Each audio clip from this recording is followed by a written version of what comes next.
And so Tom and Mary are hanging out around the house, kind of like a day like yesterday.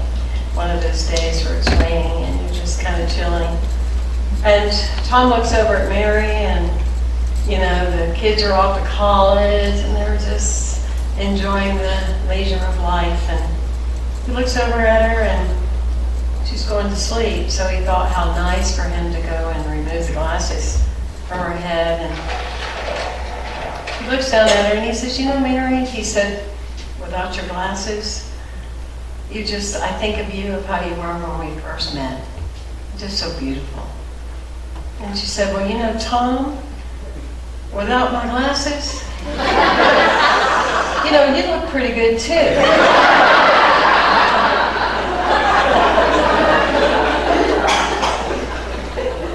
So today we're talking about looking through the window.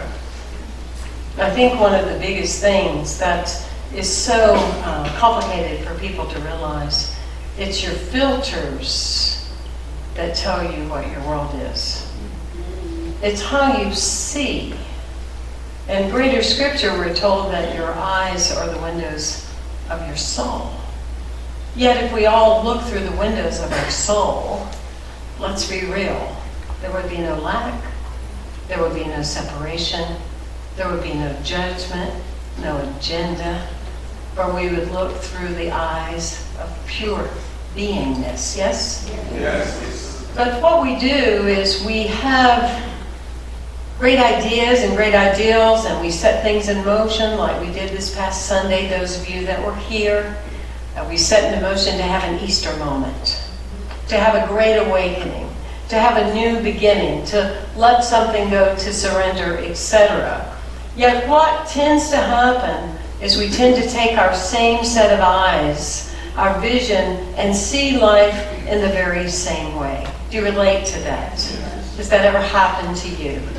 Yes. I know for me in years of alcoholism that sobriety was the easiest part. Changing the view of myself and changing the view of my perception and how other people responded to me was the most complicated part.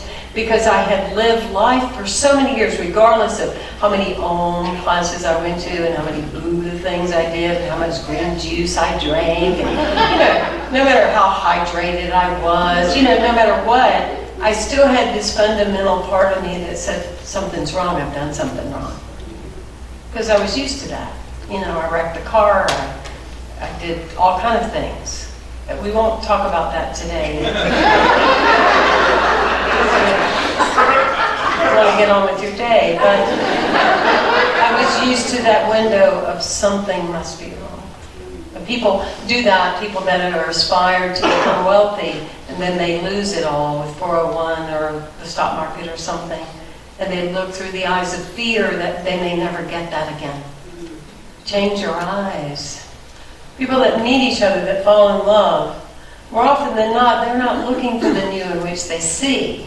They get together like a little clique group, and they tell each other all the things that was wrong with their other partners. And then they look for that because they're determined that they don't want that to happen again. I think we get the point. What do you see? What do you see in the world? What do you look for?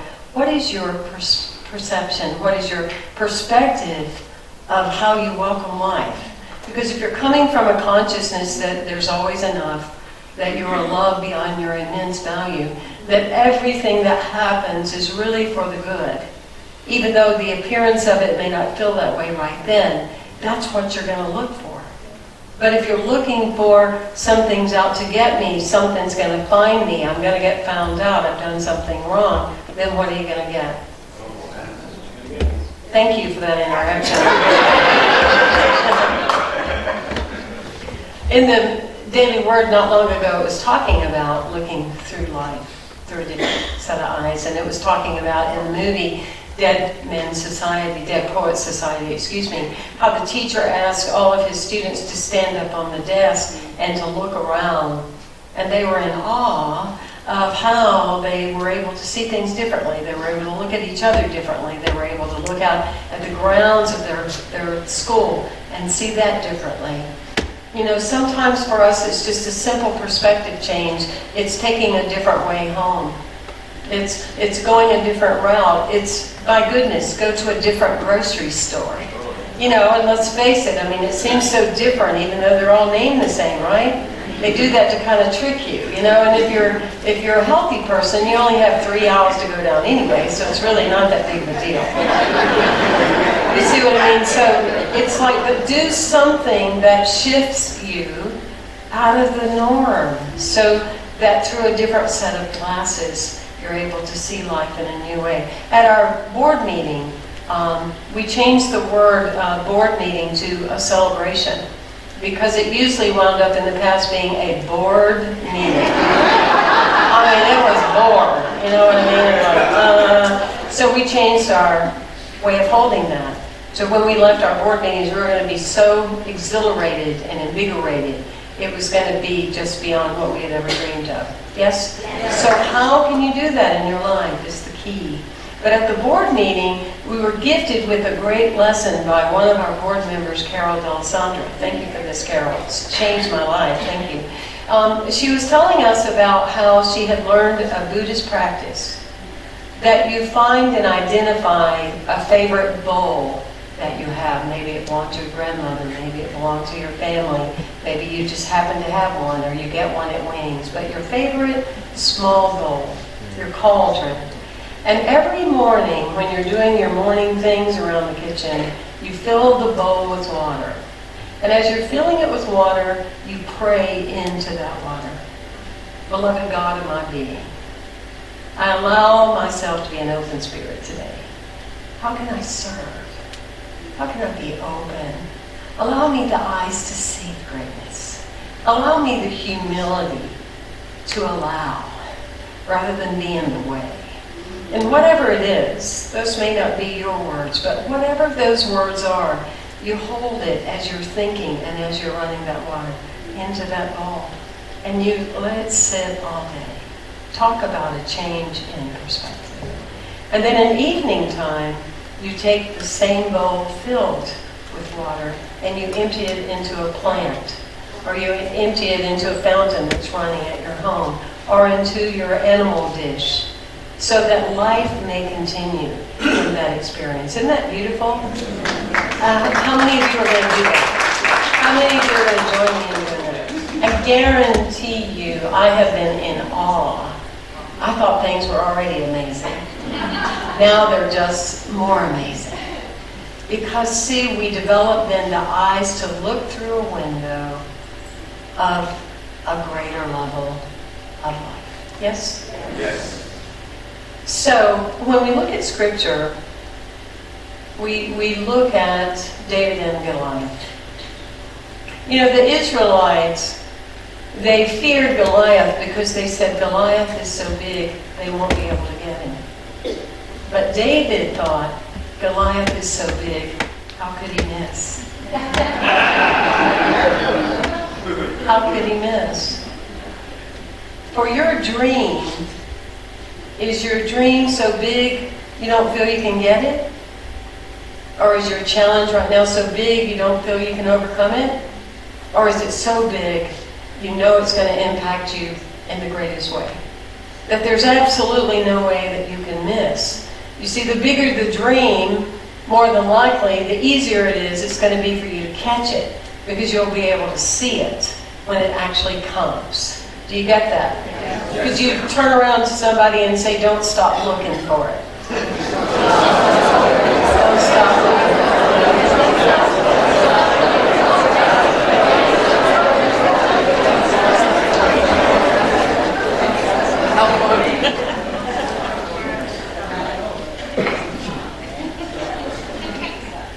Nothing is too big, because with God, all things are possible.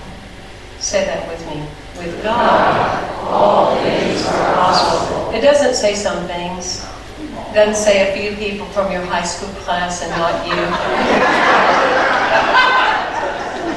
It's not contingent on your lifestyle, your choices. See, that's the part I love about this teaching. It brings me to my knees. Is I don't have to have achieved something before for me to achieve it right now. Are you with me? I don't have to have had something happen for me to witness it in my life starting today.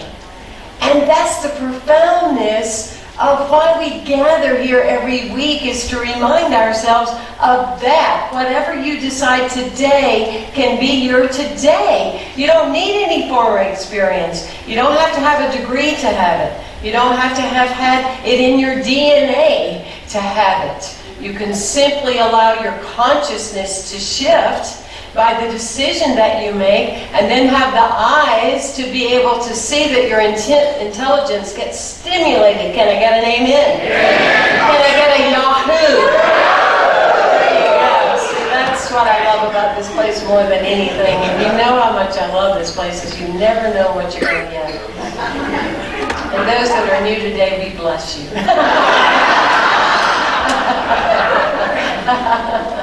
We are just, anyway, let me come back. I'm going away somewhere. So David, what did he do? He drew from the same spirit of life that helped him overcome his fears. He drew from the same energy, same presence, same creative power that had helped him with the lions and the bears. That's what he called for. He didn't try to go take on a new theology. He used what he already knew he could count on and rely on, to trust that.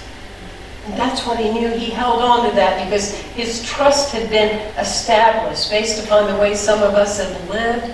We could trust Spirit by the very nature that we are still alive and that we actually have survived ourselves. Let's be real, right? So, I was thinking about that, and I was thinking about that we've had the good pleasure of the last many years to really be there for our little blind dog Poodle. Our little blind poodle. And her name is Sassy. She actually belonged to B.B. Barber's mom. And when her mom died, we got Sassy. And Sassy is mostly blind and mostly can't hear. And she teaches me to see better than most experiences that I've had in my life. The resilience of that little 9-pound animal just brings me sometimes to my knees. I weep sometimes when I see the fascination of how she continues on. But now she's going through this phase of, she doesn't remember if she's gone out of the house or coming back into the house.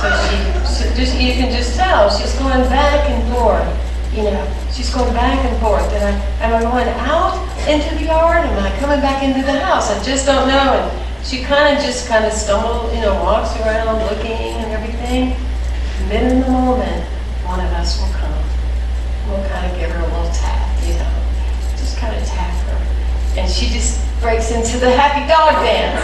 Because it's like, oh yeah, now I know, okay. I can find my way. And there she comes in that door and we help her. She knows that we will come. She knows that. She's losing her other faculties. But she won't lose that because she knows she can trust us to come. No matter what you've lost in your life or what you perceive you may be losing now, you can trust the great Spirit of your life to pick you up. You can trust the God of your life to lift you so you may rise above anything. Can you give yourself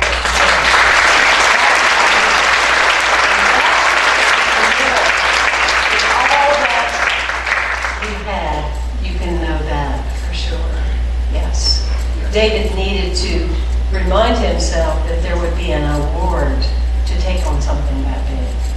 When you let go of something, a habit, come up with what is your award going to be that you're going to give yourself because you've been willing to walk through that change.